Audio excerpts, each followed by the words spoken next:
పాలమూరుపై వరాల జల్లు కురిపించారు సీఎం రేవంత్ రెడ్డి. 70 ఏళ్లలో పాలమూరు జిల్లాకు అన్యాయం జరిగిందని, ఇక నుంచి సంవత్సరానికి 20,000 కోట్లు కేటాయించనున్నట్లు ప్రకటించారు. అంతేకాకుండా లగచర్ల భూబాధితులకు ఒక్కో ఎకరానికి 20 లక్షల నష్టపరిహారం ఇవ్వనున్నట్లు సీఎం రేవంత్ రెడ్డి ప్రకటించారు.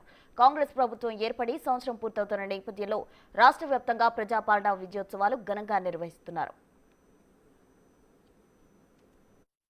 మా గుండెల మీద తన్ని మమ్మల్ని మోసం చేసి మా పసిడి పంటలు పండాల్సిన పాలమూరు జిల్లాను ఎడారిగా మార్చి వలసలు శాశ్వతంగా ఉండేటట్టుగా మా కుటుంబాలు మా సోదరులు కన్న పిల్లలను వదులుకొని బొంబాయో దుబాయో బొగ్గుబాయిల చుట్టూతా తట్ట పని పార పనికి మట్టి పనికి వలసలు పంపించింది నువ్వు కాదా చంద్రశేఖరరావు అని నేను అడుగుతున్నా. ఇన్ని పాపాలు చేసిన నువ్వు పూర్తి చేయని పాలమూరో కల్వకుర్తో నారాయణపేట కొడంగల్ ప్రాజెక్టులు మేము చేయాలనుకుంటే ఇవాళ నారాయణపేట కొడంగల్ ఎత్తిపోతల వద్దు మక్తలకు నీళ్ళు ఇయ్యనే వద్దు అడుగుతుండు. మహబూబ్ నగర్ లో 3 రోజులుగా నిర్వహిస్తున్న రైతు పండుగ ముగింపు సభలో సీఎం రేవంత్ రెడ్డి పాల్గొన్నారు. ఈ సభలో పాలమూరుపై సీఎం రేవంత్ రెడ్డి వరాల జల్లు కురిపించారు. అందులోనూ రాష్ట్ర వ్యాప్తంగా చర్చనీయాంశంగా మారిన లగచర్ల రైతులకు అదిరిపోయే గుడ్ న్యూస్ ప్రకటించారు.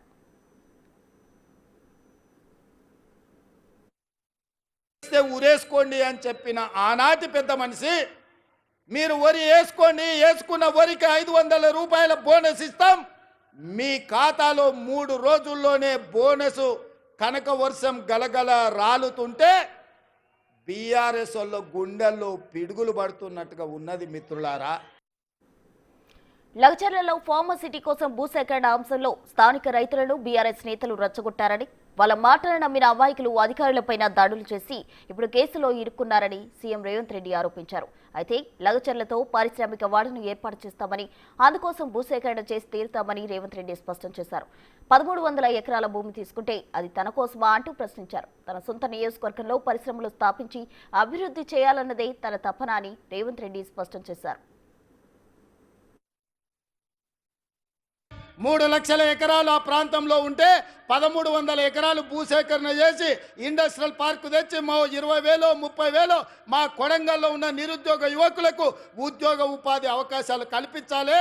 పెద్ద పెద్ద కంపెనీలు అక్కడికి తెస్తే నా ప్రాంతం అభివృద్ధి చెందాలి, అప్పుడే నా జన్మ ధన్యమవుతుందని నేను ఒక ప్రయత్నం చేసిన. ఏమడిగినా ఈ తెలంగాణ రాష్ట్రంలో దాదాపుగా 2 కోట్ల ఎకరాల భూమి ఉంది.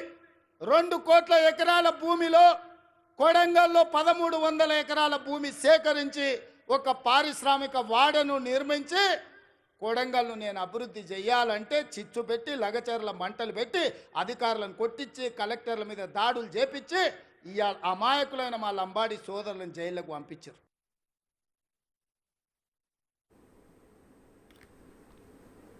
అభివృద్ధి జరగాలంటే ఎవరో ఒకరు నష్టపోవాల్సిందేనని, అభివృద్ధి జరగాలంటే భూసేకరణ జరగాలన్నారు. కానీ బీఆర్ఎస్ నేతల మాటలు విని అమాయకులైన యువత రైతులు పరిశ్రమలు అడ్డుకుంటున్నారన్నారు. అభివృద్ధిని అడ్డుకోకుండా సహకరించాలని రేవంత్ రెడ్డి విజ్ఞప్తి చేశారు.